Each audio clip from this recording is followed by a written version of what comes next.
Joe Davitt here, folks, and you're listening to the Seamus Long on IrishCountryMusicRadio.com. Why did you ever have to say goodbye? Why did you ever have to say goodbye?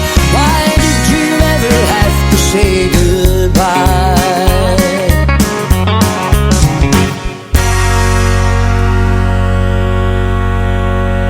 There you have it. That is, of course, Marlena from Joe Davitt and his country band. And yes, not only are you listening to Joe singing, but you're about to hear Joe talking. We have Mr. Joe Davitt on the line. Joe, how are you going on? Are you well? Seamus, how are you keeping? Not too bad at all, Joe. Not too bad at all. And you're looking well. I hope things are very good with you there in Ferns in the county of Wexford, are they? God, great. I mean, things are as well as can be expected for the time that's in it, you know. I mean, everybody's at home and everything is quiet for everybody. And I suppose it's nice to have it quiet for a little while, but I'd be hoping now it would all kick off again and get back and get moving again with the band, you know. Oh yeah, sure, that's it. Well, actually, would you believe we were just talking? Well, I was talking, but sure, then again, that's something I'm at the whole time anyway. I'm always talking, but I just happened to mention that you're on the scene, on the country scene, about 10 years, but that wasn't where you started off first. You were there's a great tradition of music in the Davitt family, if I'm not mistaken. There is, yeah. Well, all my cousins and all my uncles and all play, you know. My father had a band in the 50s and right up to the 90s, the Seven Davitt Brothers. And an awful lot of the sons and daughters of the Seven Davitt Brothers play music, you know. So, I mean, we'd all be in different types of bands. I think I probably went with my first band when I was probably 13 or 14 years of age, playing drums, you know. And I drummed for about 5 years in that band, and then I went on to play trumpet in my father's band for just every now and again, you know, for different things, and played with my brothers and played with my cousins, and I was in lots of different bands all down through the years, and I enjoyed it. I had a ska band for a long time doing the pop music, and I love it, you know. I just love the music scene itself. Yeah, you had the Ferns Brigade, of course, there as well, and you've had it. That's right, yeah. We had the ballet group, yeah. Yeah, you're after having a lot, and of course then you had the Davitt Juniors. You were a kind of a mentor for the Davitt Juniors there for a few years as well, if I'm not mistaken. I was, yeah. They're all my own nieces and nephews, my brothers and sisters. I've 5 sisters and I've 4 brothers, so there was 10 of us all together, and all their kids, I would have taught them all the plays growing up, and we had a little band, and there was 14 of them on the band, and myself playing keyboards with them was 15, and myself and the father used to teach them how to play, and it was all brass, trumpets and saxophones and trombones and clarinets, and we'd have been doing a lot of stuff in Glen Miller and the big band here and sort of the show bandy type of thing, you know. And I loved that. I really enjoyed it. It was great fun. They ranged from 7 years of age up to 14, so it was great fun for a couple of years, you know. Yeah, it's great to have a bit of training that way, of course, from someone like yourself. And of course, you got great training too, as you were saying there. You mentioned your father, and of course, he was in the Davitt Brothers band, and you were saying there from the 50s, 60s on up along like that. And, yeah, right up to the 90s. They played together for 45 years, 7 brothers. 45. And if I'm not mistaken, you let it slip to me there one day that none of the lads actually drank. None of the 7 brothers, now, which would be very unusual on the music scene, that none of the band actually, the brothers, actually drank. No, the 7 Davitt Brothers were a pioneer band, you know. None of the brothers drank, and they spent their whole lifetime that way. They never drank. They would have played that time. There was a lot of pioneer socials all over Ireland, you know, and they would have been very popular for all of those. I mean, they would have been asked all the time to go to those socials. Being probably the only pioneer band was in the whole of the show bands, which was maybe 500, 600 show bands at that time, you know. Yeah, and there was a particular reason behind that as well. You happened to mention to me one time that there was a particular reason that none of the lads actually touched a drink. There was, yeah. My granny actually got sick and went into hospital, and she was very, very, very sick now. And they came to my grandfather and said that they thought she was going to die, you know, that she wouldn't be there in the morning. So he went down to in Wexford Hospital, he went down to the a little church in the hospital, and he was speaking to the priest, and he said to the priest that he did take a drink himself. He wouldn't have been a heavy drinker, but he did take a drink, and he told the priest, he said, look, I never drink again, he said, and I'll encourage my sons and all. He said, I'll ask them to do the same if she's okay and if she can come home, and in other words, he was asking the priest, to help him, Yeah. And because he had very, very big belief, and so went down the next morning, and Granny was sitting up in the bed, and the boys all made an agreement that they'd never drink, and spent their whole lifetimes. I think my father was only 16 or 17 when that happened, and they made a pact that none of them would ever drink, and none of them ever broke that pact. Yeah, because even, and I know I might bring up a bad memory for yourself, but I remember being at your father's funeral, and there wasn't, we all went back to the house afterwards, and it was one of the best. I mean, I know it was a very sad time, but it was one of the best nights I've ever seen anywhere, and there was nothing drank that was stronger than tea. The whole night, yeah. No, and I mean, we set up the band here. You remember that? Yeah. That would have been his life. I mean, music was his life, and all my family, all my cousins, my uncles, and everyone belonged to me. Music would be a big part of everything for all of us. So we all set up the gear, and we played till 3 or 4 o'clock in the morning after the funeral. And all the different guys from the bands, like my father's brothers and all them, they all got up and sang and reminisced about whole stories about the band, and lots of nice things, and you were here yourself to see it. It was a lovely thing. Oh, it was absolutely brilliant. I was great, and I went on to the early hours, and I mean, it was exactly the send off that he would have wanted. But as I said, nothing stronger than a cup of tea drank all day and all night. It was just because you kept to his wishes as such, as regards to no one taking a drink on the day or night of the, of yes, the for definite, yeah. For definite, yeah. That would be the scene with us, with the music anyway. Anytime you're with the band or anything like that, there's none of that can go on anyway. Yeah, and of course, as you said, then you got, what was it, about 10 years ago or a little bit more, that you decided to hit the country scene, and you put the Joe Davitt band on the road. Yeah, it was about 10 years ago. We were playing, I remember, one night in Carlow at a dinner dance, and Mary Darcy happened to be at the dinner dance, and she does Gertie's cruise, the Irish-American All-Star cruise, out to the States every year, and all the top bands from Ireland do it. And one of the bands couldn't make it, and Mary was up to get a phone call to say that she needed a band, needed to get another band. And Mary came to the stage and she said to me, Joe, will you do it? And I thought for a second, Jesus, there'll be great bands there. And Mary said, look, will you do it? And I said, yes, I'll do it. So 2 weeks' time, we found ourselves out there, and we met Pat Kelly from Carlow. Pat would maybe people will be familiar with Pat. He was a lot of the time in Robert Mazelle's band, and he managed Mazelle and Derek Ryan and a couple of the guys, And Pat Kelly put us on the road, and the rest is history. Yeah, and you're still going strong after, what was it, just over 10 years? Yeah, a little over 10 years now, yeah. Yeah, and you play a lot of different instruments yourself, Joe. And as you said, you've played drums, you've been on the keyboards, I've seen you playing sax, seen you playing guitar, seen you playing bass.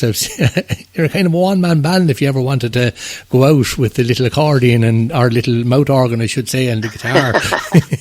You've probably done that too. I enjoy the music, and I was always that way inclined. When the band would be playing, even when I wouldn't be playing myself now, I'd still be very fond of going to see other bands, and I love going to dance halls where there's other bands playing. I love listening to the different guys playing, and the thing about the bands always intrigued me, and it did, especially when I was younger. And I would have, I was playing the drums and I was playing the trumpet, and it just intrigued me how all the different instruments worked, and how, if at some stage you were going to be putting songs together and going to maybe, run your own band, that you would have to have a little an understanding of each instrument to be able to ask somebody to do a certain thing or to play a certain thing.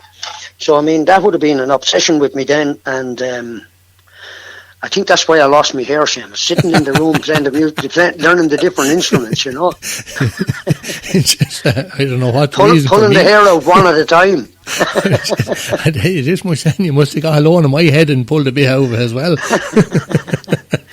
No, but I genuinely loved it, and I wanted to understand how each instrument on the band worked, you know. So I went on then to learn the saxophone and the clarinet, the mandolin, the drums, the bass guitar, the keyboards, any instrument that was happening in the bands that I was involved in, you know. I just wanted to have an understanding of them. And then as I began to learn them and that kind of thing, I just fell in love with it, you know. I just wanted to know how each thing worked, and then that just led to being obsessed with it, you know.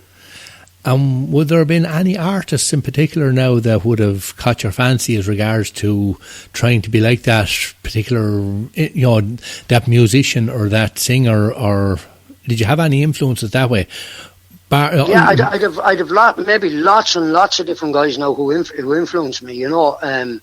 I'd have to say first and foremost that my father's band, because from a very young age I would have been following them around, and they were a show band, you know.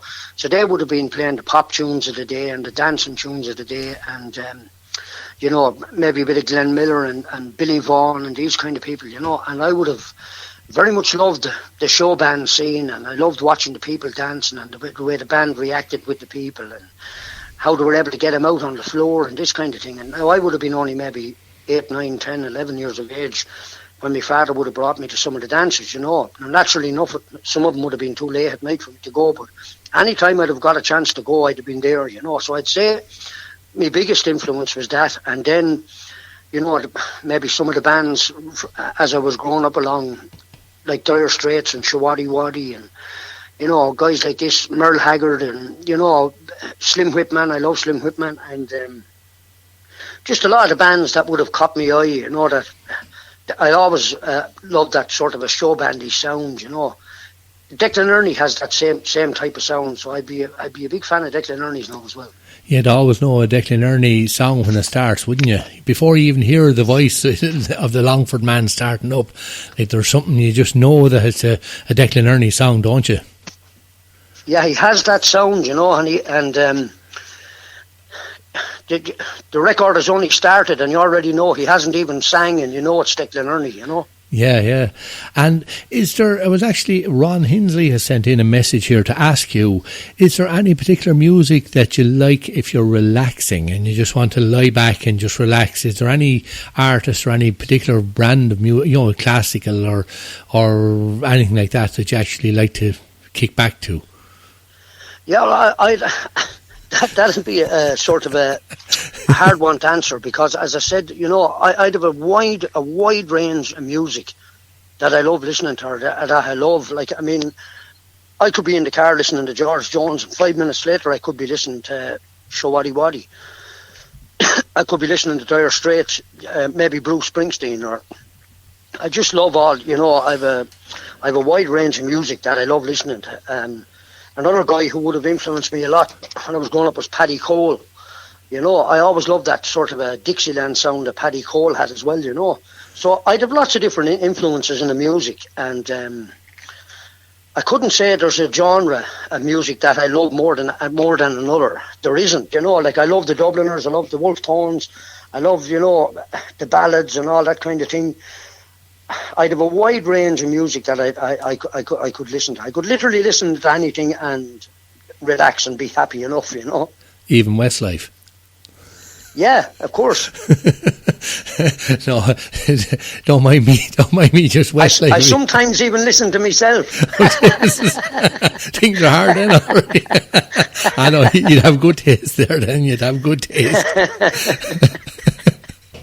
And could you see a time actually, because as you say about the brass and all, could you see, like, I mean, as long as you're on the country scene, I'd say you'll always have to have that little bit of brass in the music, will you? Yeah, well, I love it. As I say, if you go into a hall, you know, and listen to Big Tom and the Mainliners, they have that sound. Yeah. Like Henry McMahon with the sax, and the guys with the trumpet and the trombone, and Declan Ernie has the same with the saxophone. It's that type of sound, and that's the show bandy sound that I would remember when I walk into the halls with my father and them when I was very young, you know. So I love that. I love that kind of sound, and I just love the way the band is able to be put together with a brass section. You know. Yeah, and is there any instrument that you actually haven't played that you would like to have a go at? Yeah, I remember one time my father brought me to Enniscorthy to learn the fiddle with a guy called Matty Kennard. You probably remember Matty, poor old Matty, yeah. Yeah, Matty was a fabulous musician.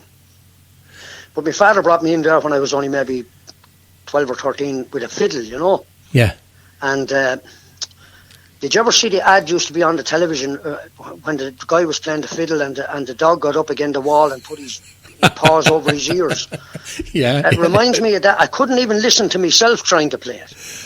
Right. You know, the screeching of this thing and searching for notes and it's just something I couldn't take to it, you know.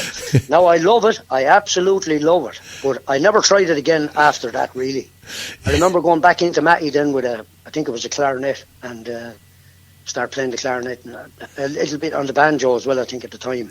I love the trad music as well now. I love the traditional Irish music. I love that.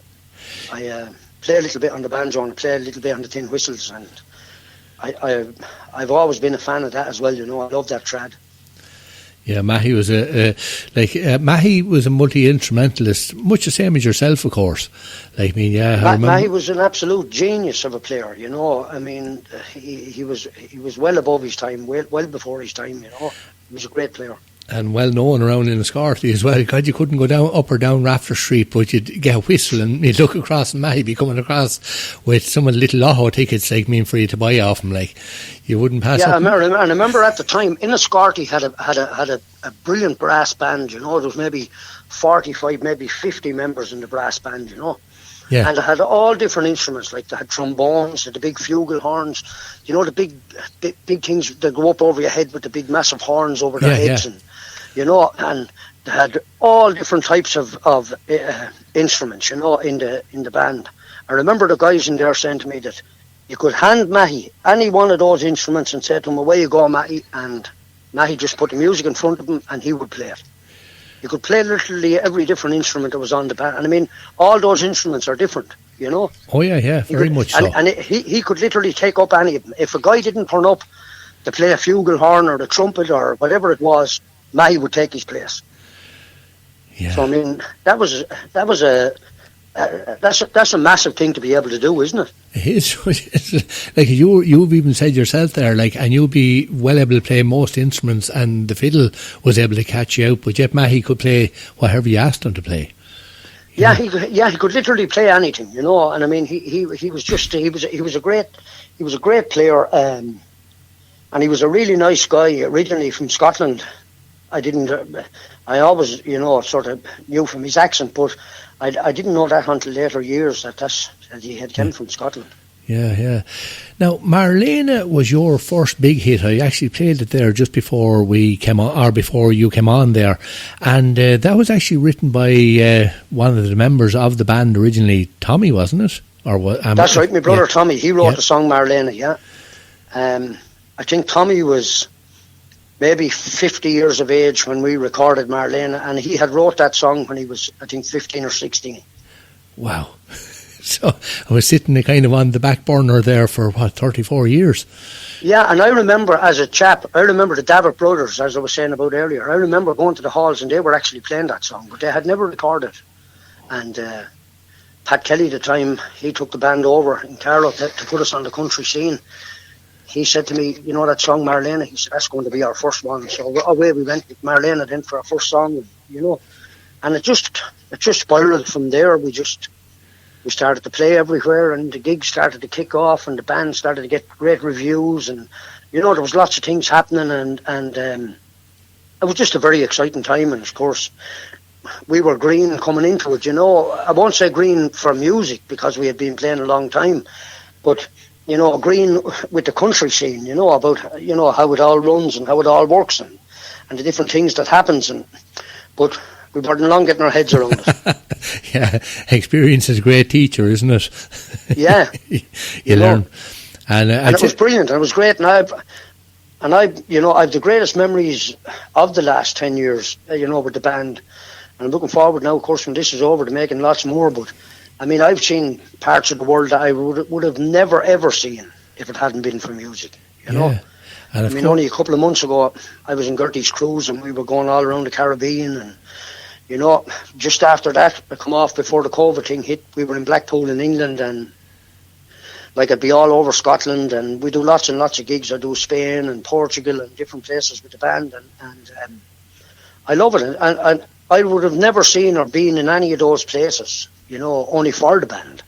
Yeah, there's a big difference between the Caribbean and going up around Loch Ness and all that sort of area. Like, you know, there's yeah, and I'll tell you, we have a great following in Scotland, you know, and I mean, I'm not joking, you know. I mean, they're just the absolute best of people. I mean, they're the greatest people. They're so much like the people here at home. They're so friendly, and everybody said to you, "Come on down to the house for tea," and you know, and this kind of thing, and everyone's to stand around chatting for hours, and it's just, they're very much like ourselves.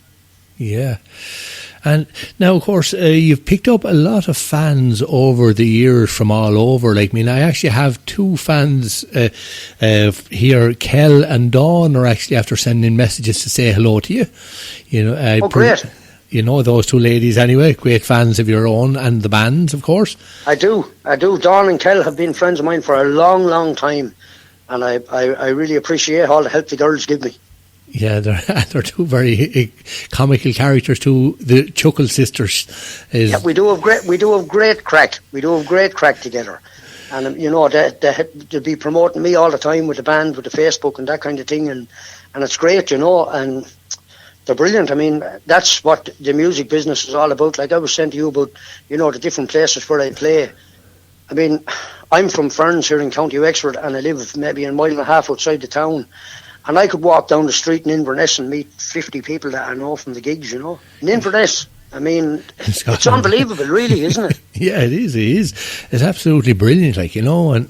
But actually, there's another gentleman looking to say hello. A gentleman saying, Sean Deenahan, he says to say hello to you and all the family. You know Sean? Oh, yes, Sean Denahan is a great friend of mine down from Limerick. Sean was actually the main man in the video that we brought out that time for Tossing and Turning. Yeah. Sean was the guy in the bed. So if you're watching the video on YouTube for Tossing and Turning, that guy is in the bed. That's Sean Denahan. What I'm wondering is, does Sean always wear a Joe Davitt and the band T-shirt in the bed? Like, I mean, that's what I'm just. Well, I hope so. Yeah. Are you sponsoring? And I hope all his relations do as well. Will you be sponsoring Sean's nightwear? Shall we say? Like, I mean, you know, and we'll have to get onesies out. Yeah, and wearing the latest in the Joe Davitt and his country band onesie is Sean. Sean, as he sachets up along the catwalk.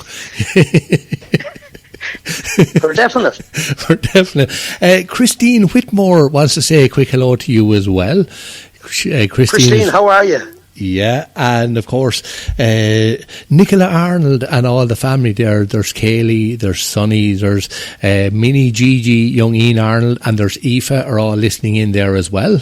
They're in Dooley. Hello to Nicola and all her family, and our friend Julie and all the girls that come to see us. I think I had a dance with Nicola. I think it was the Yard Boyne at the time, maybe the Yard Boyne. And did your or maybe the Ready Penny.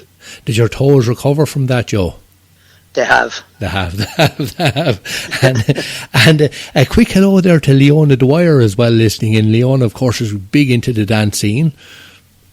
Leona, how are you? How are you doing? I hope you're all doing okay. I'd say, you know, all the girls and guys who are ringing in, I'd say they missed the country scene like mad, you know, because as I do, I'd be so used to every weekend looking forward to where we're going, you know, and for the 10 or 12 weeks now that I've been sitting at home, I actually don't know what next week is going to bring, or what, you know, will it be back in a month? Will it be 6 weeks? Will it be 2 months? Will it be next week? You know, it's a very, very, very strange thing to try and get your head around, you know. Oh, it is very definitely, you know. Isn't it? You know, and it must be equally strange for all the guys and girls there who are ringing in with good wishes, you know. I mean, Yeah. They look forward to the bands and you know, their nights out and that kind of thing as well. And it's a horrible thing for all of us. That I know it's It has most to be important done, yeah. thing. The Is most your health. important thing Yeah. is people's health. You know, Yeah. above everything and above music and above dance and above everything, the most important thing is people's health. And we all have to do what, you know, the right thing. We all have to stay in and stay away from people and this kind of thing. But I just hope that it all comes to an end soon. And now a quick hello there to Katie Murphy and to her mother Teresa as well. Now, not the mother Teresa, but her mother Teresa that's listening in. How are you doing? How are you? Hope you're keeping well.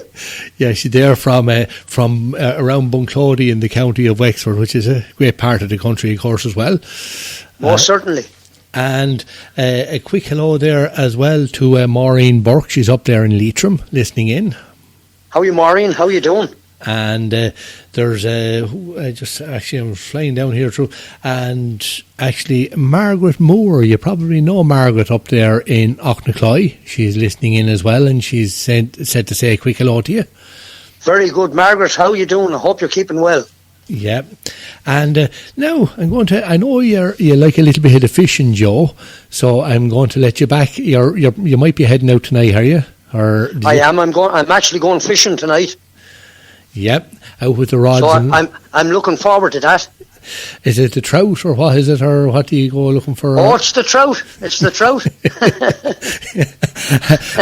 By the way, Kel sends me a little message there to say that they have I won't say what, they have Joe T-shirts as well that they wear to bed like me, and so big fans of yours, Kel and Very Dawn. good. Well, I'm delighted to hear it. Yeah, I won't say what's written on them like me, but it just explains about your attractiveness to all the ladies in the whole wide world. but anyway, thanks a million, Joe, for dropping by for a quick chat, and hopefully we'll see you back on the road very, very soon again.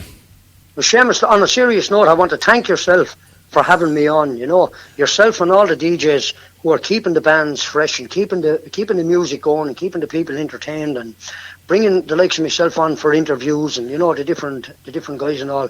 It's a credit to you, you know, that you're keeping the thing moving for us at such a time when we can't do it ourselves, you know. Oh, well, thank you very much. So thanks very much, my friend. Thank you very much, Joe. Thank you. I'm going to put on one of your others, and I'll tell you, with the evening that's in it, it is a case of put another log on the fire. Thanks a million, Joe. Thanks, Seamus. Again, thanks for having me. Thanks very much. Thank you. Put another log on the fire. Cook me up some bacon and some beans. Then go out to the car and change the tire. Wash my socks and sew my old blue. Bringing you the best in country and Irish music. This is your station, irishcountrymusicradio.com.